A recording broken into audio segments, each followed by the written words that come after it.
नमस्कार दोस्तों, स्वागत है आप सभी का टीएलएम क्लास में। दोस्तों डिस्कस करेंगे कुछ महत्वपूर्ण टैक्स की जो कि सीटेट परीक्षा में आपकी काफ़ी मदद करेगा। दोस्तों जो सीटेट में पेडागोजी का सेक्शन होता है, यदि वो आपको बिल्कुल भी नहीं आता, यदि आप इन टैक्स को भी पढ़कर जाते हैं तो भी आप 60% अपना पेपर ठीक कर सकते हैं। तो आइए दोस्तों हम इन टैक्स की बात कर लेते हैं। और इन टैक्स को हमने दो कैटेगराइज में डिवाइड किया है, एक सकारात्मक पहलू है और एक नकारात्मक। तो आइए दोस्तों बात करते हैं। दोस्तों बात करेंगे सबसे पहले सकारात्मक पहलू की कि कौन कौन से टैक्स हैं जो सकारात्मक पहलू को दर्शाते हैं। वो हमेशा पॉजिटिव पहलू को ही दिखाएंगे। आइए बात करते हैं सबसे पहले सृजनात्मकता या उससे कोई संबंधित गुण है, ये हमेशा सकारात्मक पहलू को दर्शाता है। दूसरा है दोस्तों अपसारी चिंतन यानी कि किसी समस्या को हल करने के लिए अलग अलग तरीके से सोचना। ये क्या है? अलग अलग तरीके से किसी समस्या को सोचना ही अपसारी चिंतन कहलाता है। इसी को हम मुक्त चिंतन भी कहते हैं दोस्तों। और मौलिकता, नयापन, ये सारे सकारात्मक पहलू को दर्शाते हैं। ये हमेशा आपके पॉजिटिविटी को दर्शाते हैं।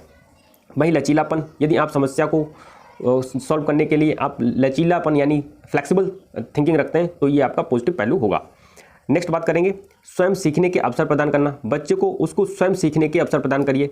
उसे रटने पर बल ना दीजिए, बल्कि उसको क्या करिए, सीखने पर, उसको करके सीखने पर। अपने आप जब वह सीखेगा तो ज्ञान स्थायी होगा, इसलिए उसे स्वयं करके सीखने पर बल दीजिए। ये भी आपका पॉजिटिव पहलू रहेगा। बात करेंगे समूह चर्चा और वाद विवाद। बच्चे को समूह चर्चा में भाग लेने दीजिए। बच्चा समूह चर्चा में भाग लेगा, वाद विवाद करेगा, इससे बच्चे का ज्ञान स्थायी होगा। ये भी आपका पॉजिटिव पहलू रहेगा। बात करेंगे प्रश्न पूछने के अवसर प्रदान करना। बच्चे को उत्साहित करना चाहिए प्रश्न पूछने के लिए, तो ये भी आपका पॉजिटिव पहलू रहेगा। बात करेंगे वास्तविक जीवन से जोड़ते हुए पढ़ाना। बच्चे को जब आप पढ़ा रहे हो तो उसके वास्तविक जीवन से, जो उसके आसपास की चीज़ें हैं जिनको वह जानता है बच्चा, उन चीज़ों से जोड़ते हुए पढ़ाएंगे तो बच्चे का ज्ञान स्थायी होगा। ये भी आपका क्या रहेगा, हमेशा सकारात्मक पहलू को दर्शाता है। बहुस्तरीय शिक्षण, विविध अधिगम शैली अपनाकर पढ़ाना।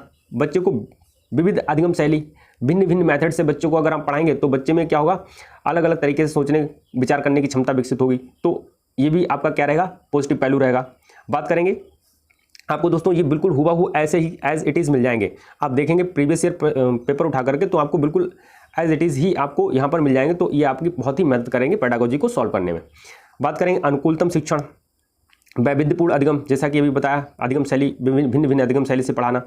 आगे बात कर लेते हैं दोस्तों अनुकूलतम शिक्षण की बात करें तो बच्चों की अवधारणा विधि से पढ़ाना। बच्चे के कॉन्सेप्ट को क्लियर करना कि बच्चे को जो कॉन्सेप्ट है उनकी क्या विचार क्षमता है, जिस स्तर के बच्चे हैं उसी स्तर से उनको पढ़ाना है। तो ये भी आपका पॉजिटिव पहलू रहेगा।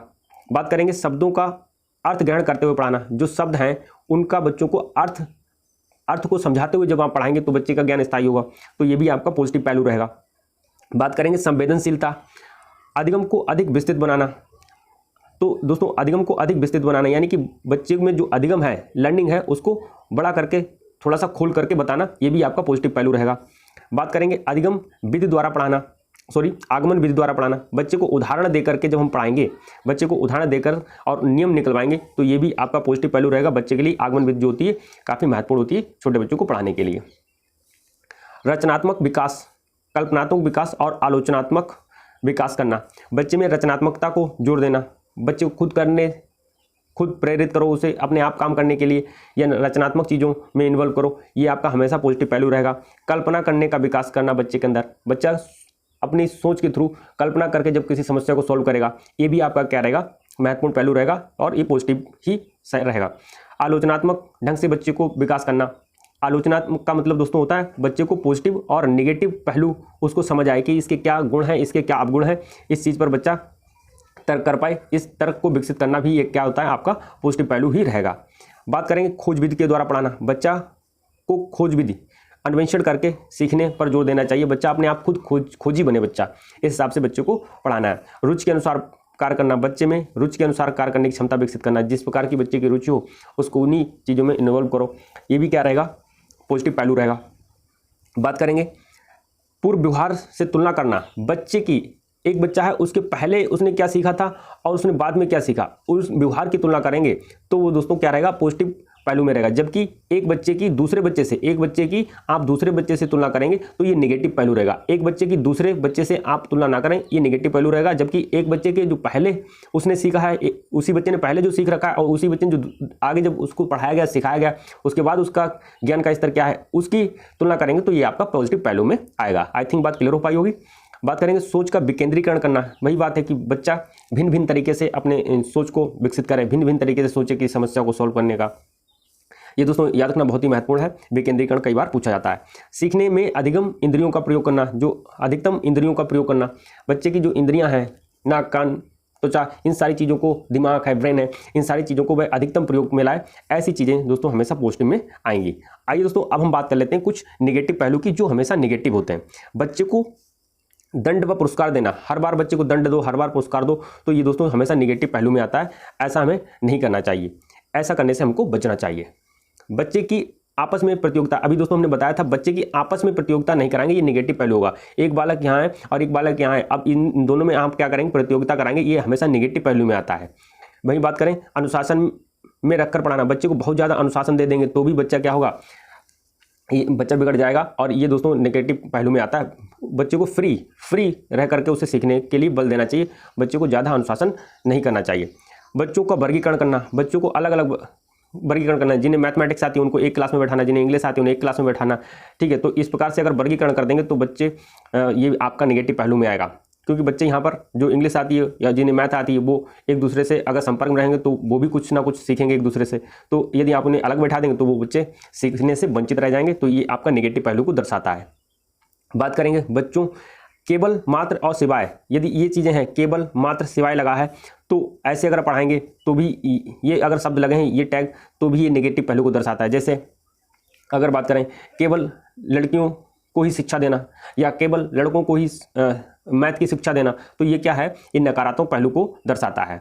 बात करेंगे बच्चों को अंक, ग्रेड, अंक लाने के लिए प्रोत्साहित करना, केवल बच्चे को अंक लाने के लिए प्रोत्साहित करना, ग्रेड लाने के लिए प्रोत्साहित करना, ये भी आपका नेगेटिव पहलू को दर्शाता है। परीक्षा में अच्छे निष्पादन यानी परफॉर्मेंस के लिए पढ़ाना, बच्चे को केवल परीक्षा में अच्छा कर पाए, जीवन में अच्छा नहीं कर पाए उससे कोई मतलब नहीं, परीक्षा में अच्छा कर पाने के लिए प्रोत्साहित करना, ये भी आपको नेगेटिव पहलू को दर्शाता है। बल्कि हमें पढ़ाना किस लिए चाहिए, बच्चा जीवन में अच्छा कर पाए, बच्चा अपने जीवन में अग्रसर हो पाए, इसलिए पढ़ाना है, ये नकारात्मक पहलू को दर्शाता है। अति गृह कार्य, अति अभ्यास, बच्चे को बहुत सारा अभ्यास कराना, बहुत सारा गृह कार्य देना, ये भी आपका बहुत सारा ड्रिल कराना, ये भी नकारात्मक पहलू को दर्शाता है। दोस्तों आपको ये बिल्कुल एज इज इट, अगर आप पेपर उठा के देखेंगे तो आपको एज इट इज़ वर्ड मिल जाएंगे। काफ़ी बार ये आपको पेडागोजी सॉल्व करने में बहुत ही मदद करेंगे। आइए बात कर लेते हैं समान स्तर पर शिक्षण कार्य करना। अब समान स्तर पर शिक्षण कार्य करने का मतलब ये है कि कुछ बच्चे इंडिविजुअल डिफरेंसेस होते हैं, कुछ बच्चे देर में सीख पाते हैं, कुछ बच्चे होते हैं वो जल्दी सीख जाते हैं, और आप क्या कर रहे हैं, आप समान स्तर पर शिक्षण कार्य करेंगे तो ये आपका नेगेटिव पहलू होगा। जबकि हमें क्या करना है, अलग अलग स्तर पर जाकर के बच्चों को सिखाना होता है। बात करेंगे किसी कार्य में बालक की कमी निकालना, किसी भी कार्य में बालक की कमी निकालना है यदि, तो आप ये नेगेटिव पहलू को दर्शाएगा। बालक की कमी नहीं निकालनी चाहिए, बल्कि हमें देखना चाहिए कि बच्चे को हम किस प्रकार से समझा सकते हैं, किस प्रकार से उसको आगे बढ़ने में प्रोत्साहित कर सकते हैं।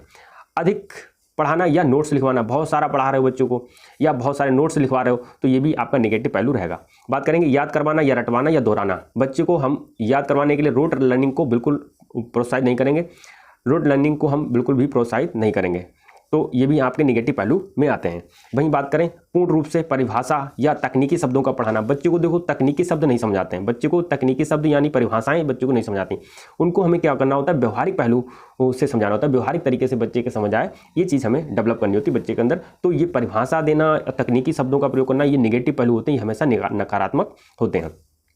बात करें बच्चों की आपस में तुलना करना, बच्चों की जब हम आपस में तुलना करेंगे ये क्या होता है, नेगेटिव पहलू होता है। जैसा कि अभी हमने बात की थी, बच्चे की आपस में तुलना ना करके, बल्कि ये बच्चे, दो बच्चे हैं मान लो, अब इन दोनों बच्चों की हम आपस में तुलना करेंगे, इसे मैथमेटिक्स नहीं आती है, इसे आती है, इसे इंग्लिश नहीं आती है, इसे आती है, तो हम ऐसे करके जब तुलना करेंगे तो बच्चों में हीन भावना का विकास होता है, इसलिए ये नेगेटिव पहलू होता है। जबकि हमें क्या करना है, बच्चे ने पहले कितना सीखा और एक बच्चे ने पहले कितना सीखा और उसी बच्चे ने बाद में कितना डेवलप कर लिया, इस बात की हम तुलना करेंगे, ना कि हम एक बच्चे की दूसरे बच्चे से तुलना करेंगे। ये हमेशा नेगेटिव पहलू को दर्शाता है। आई थिंक बात क्लियर हो पाई होगी। आइए बात कर लेते हैं आनंद, मस्ती और मजे के लिए केवल पढ़ाना, केवल आनंद, मस्ती, मजे के लिए पढ़ाना, ये नेगेटिव पहलू होगा। और भाषण देकर पढ़ाना, लेक्चर मेथड से नहीं बच्चे को समझाता है, बच्चे को लेक्चर मेथड से नहीं, करके सिखाएं आप तो बच्चा जल्दी सीखेगा, करके सीखे या अन्वेषण करके सीखे, ये सारी पॉजिटिव होती हैं। लेकिन जब हम बच्चे को लेक्चर मेथड समझ नहीं आता तो भाषण देकर बच्चे को सिखाना भी नेगेटिव पहलू में आता है। दोस्तों यदि आप इन सारे नेगेटिव और सकारात्मक पहलुओं को देख कर जाएंगे तो आपका 60% जो है इसी से क्लियर हो जाएगा। 60% जो पेडागोजी आती है, 60 से 70% आपका यहीं से क्लियर हो जाएगा।